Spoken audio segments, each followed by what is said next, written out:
తెలంగాణ మందుబాబులకు మరో భారీ షాక్ తగిలింది. రాష్ట్ర సర్కార్ లిక్కర్ ధరలు పెంచేసింది. ధరలు పెంచినట్టు ఎక్సైజ్ శాఖ సర్క్యులర్లు పంపించేసింది. క్వార్టర్ మద్యం బాటిల్పై 10, హాఫ్ పై 20, ఫుల్ బాటిల్పై 40 రూపాయలు పెంచుతూ ఉత్తర్వులు జారీ చేసింది. ఇక చీఫ్ లిక్కర్, బ్రీజర్ ధరల్లో ఎటువంటి మార్పు ఉండదని స్పష్టం చేసింది. ఇటీవలే బీర్ల రేటు పెంచగా తాజాగా లిక్కర్ రేట్లు పెంచింది.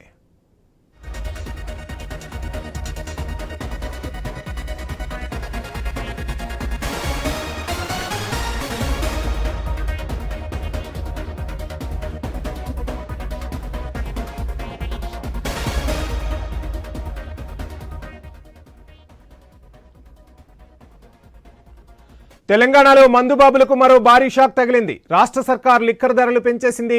ధరలు పెంచినట్లు ఎక్సైజ్ శాఖ సర్క్యులర్లు పంపించింది. క్వార్టర్ మద్యం బాటిల్పై 10, హాఫ్ పై 20, ఫుల్ బాటిల్పై 40 రూపాయలు పెంచుతూ ఉత్తర్వులు జారీ చేసింది. చీప్ లిక్కర్, బ్రీజర్ ధరల్లో ఎటువంటి మార్పు ఉండదని స్పష్టం చేసింది. ఇటీవలే బీర్ల రేటు పెంచగా తాజాగా లిక్కర్ పెంచింది సర్కార్.